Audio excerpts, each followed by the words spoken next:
The manuscript for What Pet Should I Get was discovered in 2013 in a box of the author's notes and sketches. Dr. Seuss was a long-time La Jolla resident until his death in 1991. To his friends, he was Ted Geisel. My guest, Judith Morgan, is one of those friends, and she co-authored his biography, Dr. Seuss and Mr. Geisel, with her late husband, San Diego journalist Neil Morgan. Judith, welcome. Thank you. Now, What Pet Should I Get is the first new book from Dr. Seuss published in the last, in 25 years. What do you actually think of it? I think it is good Seuss. The art is perfect. The art is beautiful. He would be so happy with that. I don't think it's great Seuss. And I think this is the reason that he set it aside. He was a huge perfectionist. He would quibble and argue with himself, and there's a point in the book where he suddenly gets happy and you can tell it, and the verse picks up and he goes into his fantasy animals.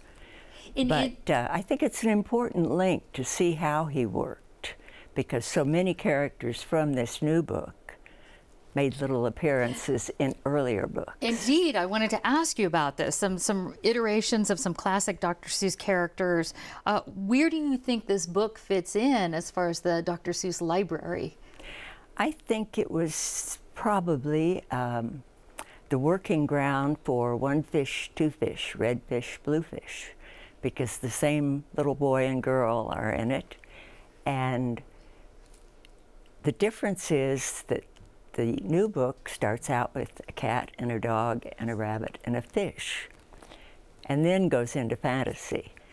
And what he did eventually with One Fish, Two Fish was drop the real world and just let his spirit come out. And he was happy enough with that to publish it. But he did use many drawings and words from this.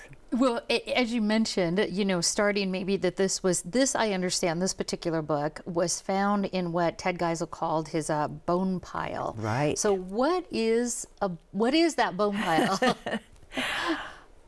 It was hundreds of pages. After his death, I worked in his office at his desk, which was very tender, and went through papers. Audrey Geisel and Claudia Prescott, his assistant, allowed me to sit there, and there were bone piles from decades. Every time he tried something and it didn't work, they set it aside. Just single sheets usually.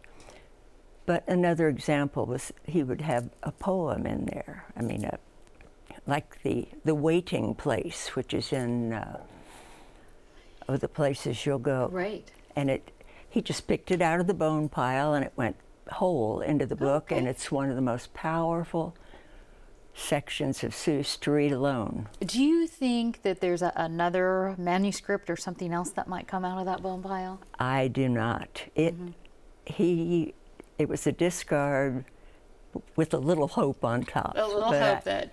But I don't think so.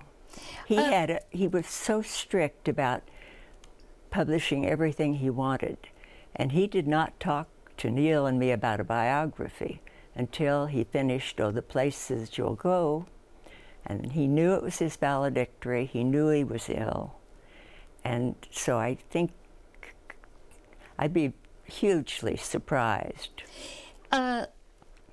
Many of Dr. Seuss' books were a type of social activism. You could see it in the books. You could read it in between sort of the subcontext. There's Sneetches, Green Eggs and Hams, things like that. Very powerful.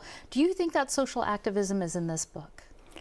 Not to that level, but each book has a certain moral to the story, a morality of, you know, the Cat in the Hat comes in and messes up the house completely, but it cleans up at the end.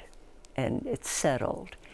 And I think that the idea of making up your mind, which is the theme of this new book, What Pet Should I Get, was a battle that Ted had all the time. He could never make up his mind.